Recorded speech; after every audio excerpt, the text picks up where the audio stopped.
Welcome to Math 1314, Section 5.5. In this section, we are looking at inequalities in the plane. We're looking at collections of points that satisfy a particular inequality. So, here's our first inequality in question 1. They're giving us this relationship, and they're going to give us a series of points and ask us, does that point satisfy the inequality or not? So for my first point, x is minus 3, y is 2. So plug them in. So here's the minus 3, there's the 2. And so I have minus 18 plus 4. That's a minus 14. And is that less than 12? Yes, that is true. All right, what about the point 3 minus 1? So 6 times 3 is 18. 2 times minus 1 is minus 2. 18 minus 2 is 16. And is 16 less than 12? Well, the answer is no. And for the last point, I have x is 2, y is 0. So here's the 2, here's the 0. 6 times 2 is 12, and the question is 12 less than itself? So that's a no. If it had been, so if we had 12 less than or equal to 12, then that would be true. So if it had an equal there, it would be true. But since it does not, the answer is no. All right. In question 2, they want us to go farther here. So we have a new inequality. They would like us to graph the collection of points that make this a true statement.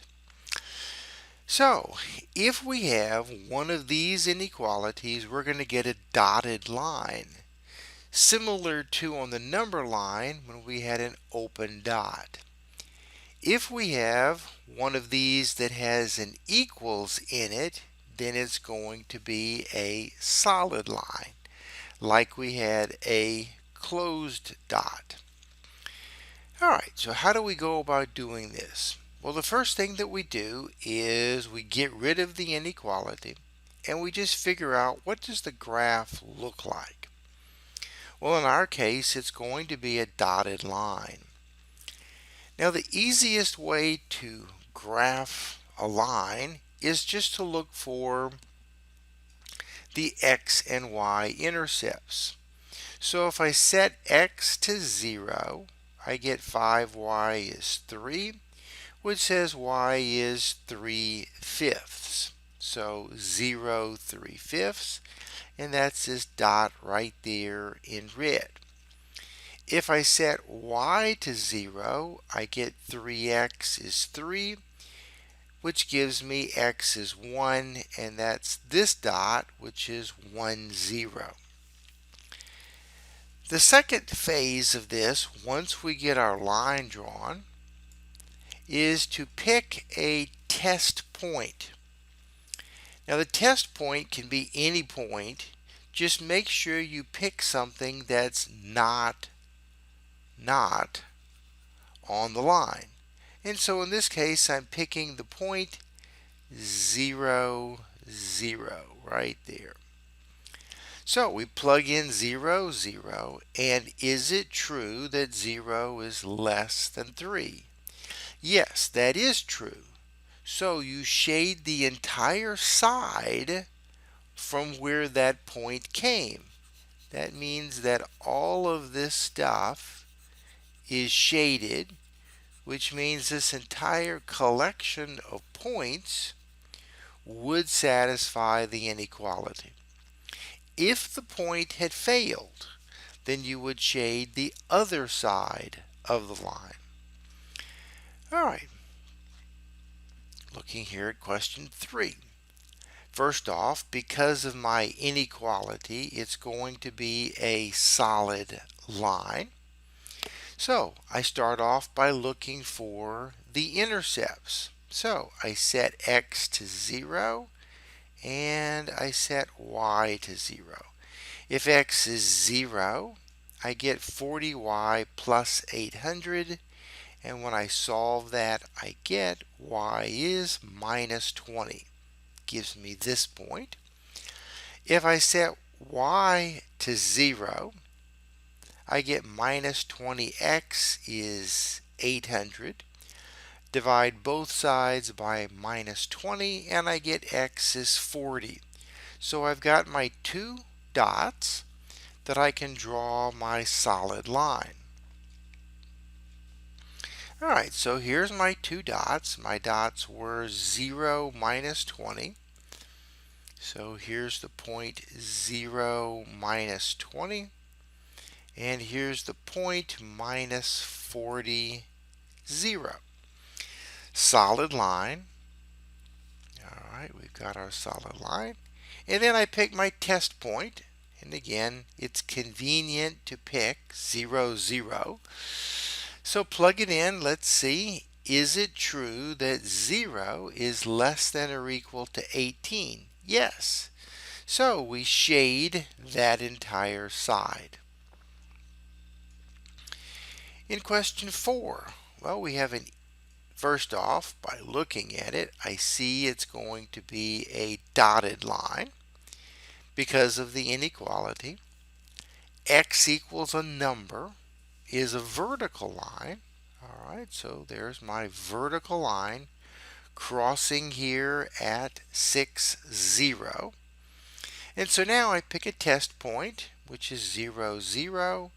And is 0 less than 6? Yes, and so we shade that entire side.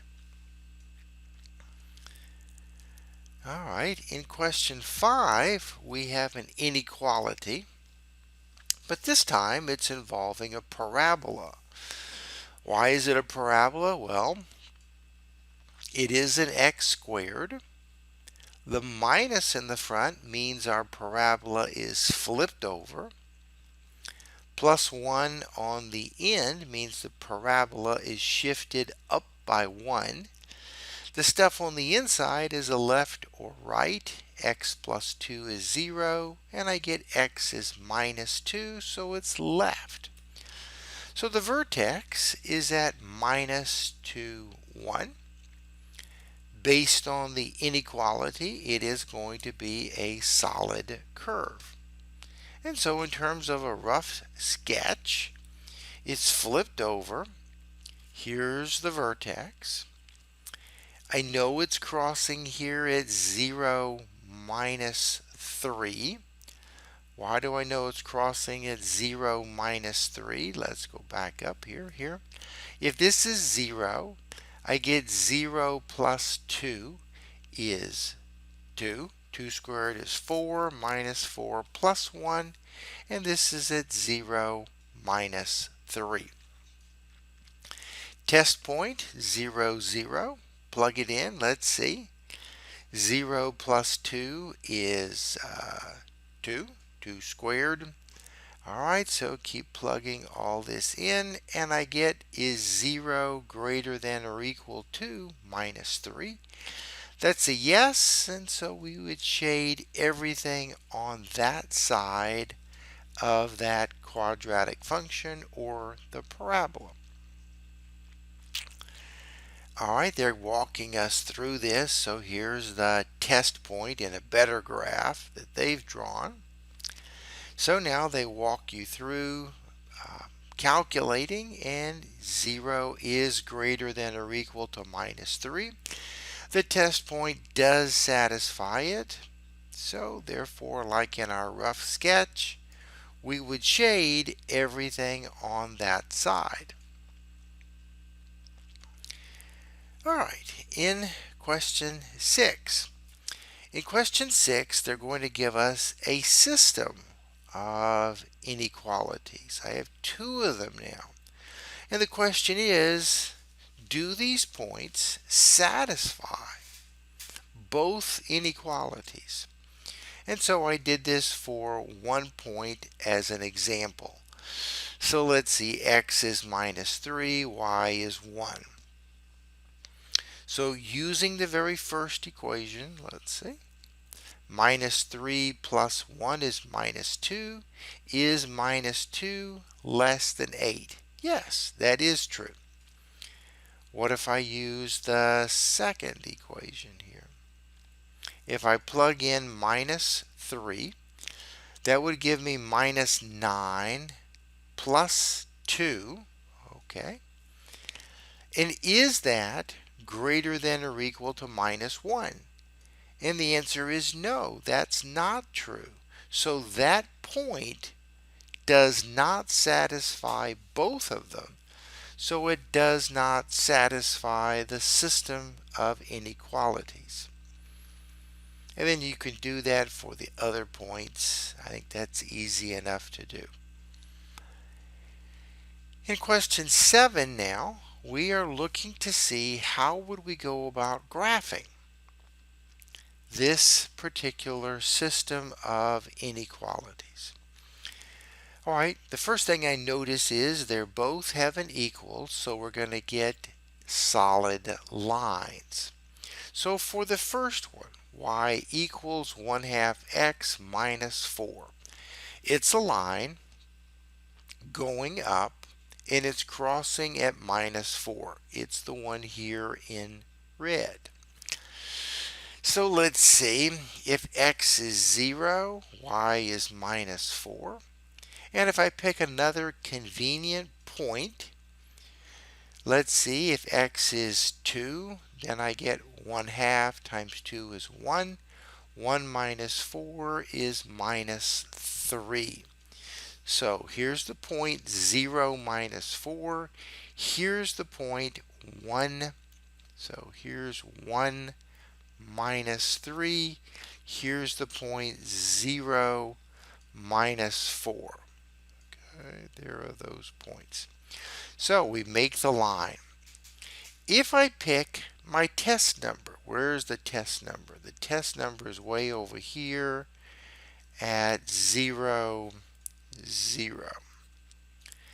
So if I plug in 0, 0, 0 greater than or equal to minus 4, the answer is yes. So you would shade everything above that red line. What about the other line? The other line is x minus 2. When x is 0, y is minus 2. That's this point in blue. And if y is 0, then x is 2. And that's this point, which is 2, 0. So we then draw our solid line. If I pick a test point of 0, 0, is it true 0 is less than or equal to minus 2? And the answer is no. What does that mean? All right, so we had the blue line. This 0, 0 failed, so I don't shade above it. What I shade is below the blue line. And then I look to see where is there double shading. And the double shading is the region in between the two lines, the red one and the blue one.